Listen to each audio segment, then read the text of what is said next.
Jayant Chaudhary, OP Rajbhar और अब अनुप्रिया पटेल। अनुप्रिया पटेल की पार्टी से इस्तीफा, क्या कारण भारतीय जनता पार्टी के साथ गठबंधन है? क्या भारतीय जनता पार्टी के साथ गठबंधन में रहकर अनुप्रिया पटेल की पार्टी क्या अब पिछड़ती जा रही है?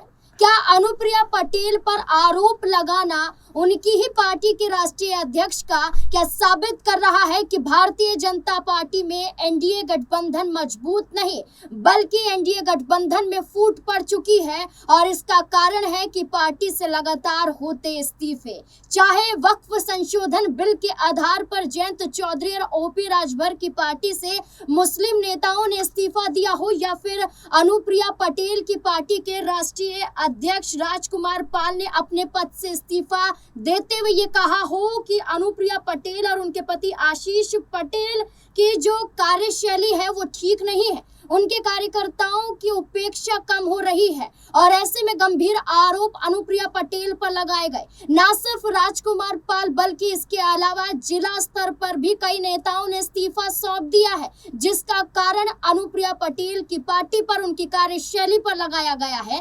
तो अब इसका कारण क्या हो सकता है? क्या अनुप्रिया पटेल अब अपनी पार्टी को बचाने के लिए क्या बीजेपी के साथ गठबंधन तोड़ देंगी, या फिर अनुप्रिया पटेल भारतीय जनता पार्टी को चेताएंगी, या फिर समाजवादी पार्टी कोई बड़ा ऑफर पल्लवी पटेल के साथ अनुप्रिया पटेल को दे देंगे? तमाम सवाल यहाँ पर खड़े हो जाते हैं। उत्तर प्रदेश की राजनीति में अनुप्रिया पटेल की पार्टी में पड़ते फूट के साथ मेरे वरिष्ठ सहयोगी अमन सर जुड़ चुके हैं। सर, पहले तो बहुत बहुत स्वागत है आपका।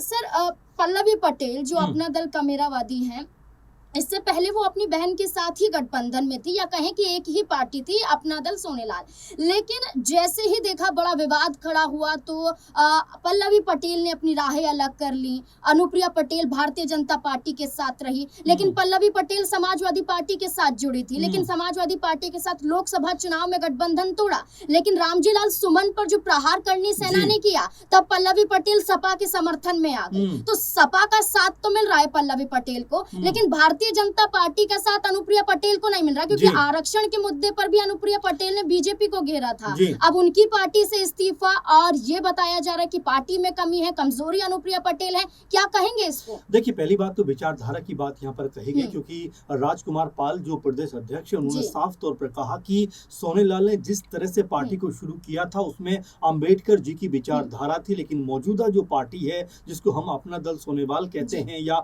कमेरावादी कहते हैं, दोनों अलग अलग मुख्तलिफ दल हो गए। लेकिन यहाँ पर अगर हम विचारधारा की बात करें तो अनुप्रिया पटेल पर सीधे तौर पर राजकुमार पाल, जो उनके बड़े करीबी नेताओं में से एक माने जाते हैं, पार्टी के प्रदेश अध्यक्ष उनके पद पर काम कर रहे थे, वो ये बात कहते हैं कि आज अपना दल जो है वो अपने मूल जो रास्ता है उससे भटकती हुई दिखाई पड़ रही है। यानी कि उनका कहने का मतलब ये है कि सत्ता के सामने नतमस्तक अपने आप को अनुप्रिया पटेल ने कर दिया है, उनको मंत्री पद मिल गया है, उनके लिए बहुत है, लेकिन पार्टी का ऐसे नुकसान हो रहा। जरा देखिए, इससे पहले अगर हम बात करें 2014-19 की, तो वहां पर अनुप्रिया पटेल लगातार 2 सीटों पर चुनाव जीतते हुए नजर आए, यानी 2 सांसद उनके बने, लेकिन 24 आते आते महज वो अकेली सांसद रह गई, दूसरे जो उनके सांसद थे वो चुनाव हार गए। तो ये कुल मिलाकर देखा जा रहा है कि अनुप्रिया पटेल की पार्टी जो है वो सीमित दायरे में निकलकर सामने आ रही है। और यहाँ जिस तरह से इस्तीफों की झड़ी लगी है, यानी आप देखिए हम राजकुमार पाल की बात करें, रामकुमार पाल की बात करें, इसके अलावा फहीम की बात करें, इसके अलावा भी कई सारे ऐसे नेता हैं जिन्होंने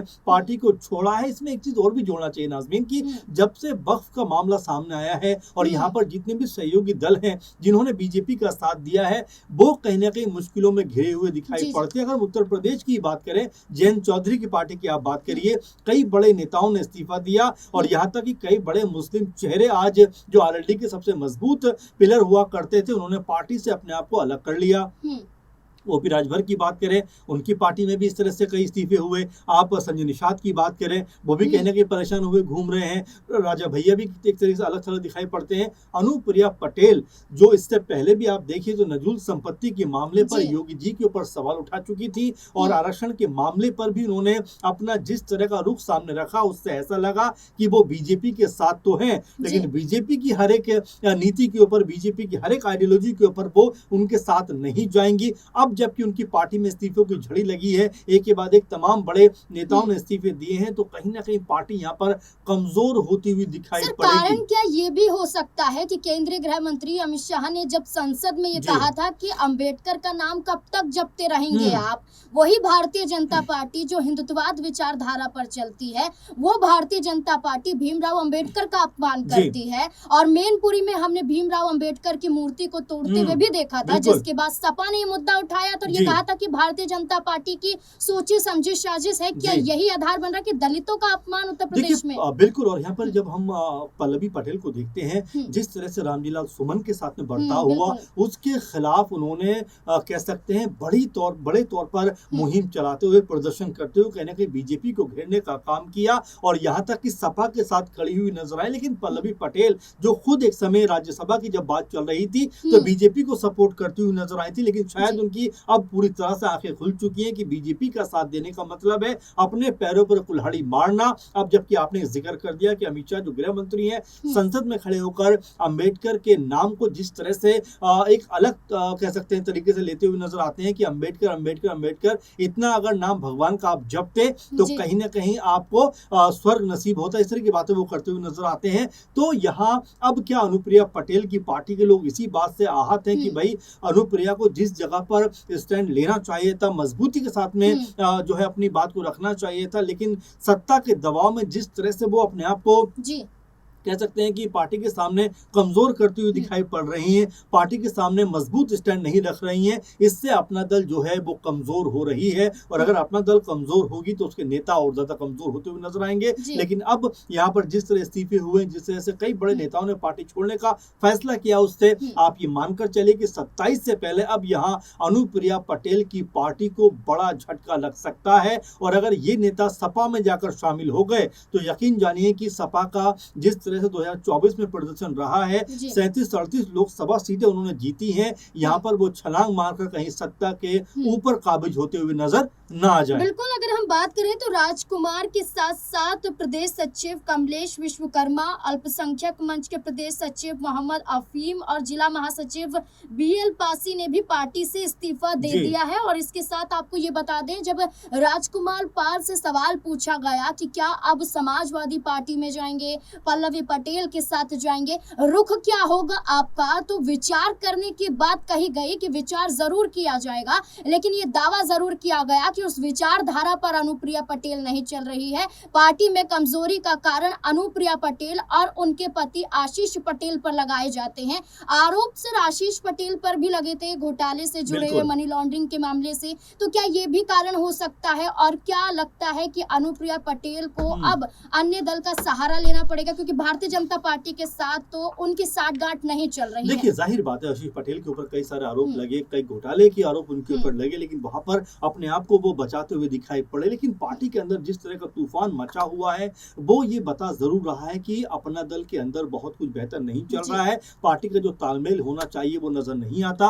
अनुप्रिया पटेल के साथ में जो पार्टी के बाकी कार्यकर्ता हैं, नेता हैं, जिस तरह से उनका मोहभंग हो रहा है, ये पार्टी के लिए अच्छी चीज नहीं है। और 27 से आने से पहले क्या कोई बड़ा खेल अपना दल जो है उसके अंदर होता हुआ दिखाई पड़ेगा? क्या यहाँ से अपना दल जो अनुप्रिया पटेल की है वो कमजोर होती हुई नजर आएगी? क्या यहाँ से अपना दल जो पल्लवी पटेल की है वो है ताकतवर बनती हुई नजर आएगी? यानी कि फिलहाल अगर देखा जाए तो अनुप्रिया पटेल की जो पॉलिटिकल राहें हैं वो उतनी आसान नजर नहीं आती हैं। खुद ही वो एकमात्र सांसद हैं। अब ऐसे में पार्टी के जो कह सकते हैं कि जो पार्टी को बढ़ाने की बात हो रही थी, पार्टी के जो इस बार के चुनाव में अधिक सीटें दिए जाने की बात हो रही थी, वो भी यहाँ पर ठंडे बस्ते में जाती हुई नजर आई, क्योंकि जहां पार्टी में फूट पड़ रही है वहीं पार्टी के अंदर जो नेता हैं वो लगातार पार्टी को कमजोर करने का काम कर रहे हैं, जिससे बीजेपी को कहीं ना कहीं हावी होने का मौका मिलेगा। और अगर ये नेता सपा में शामिल हो जाते हैं जाकर, तो सपा की ताकत जो है बढ़ती हुई दिखाई पड़ेगी। अपना दल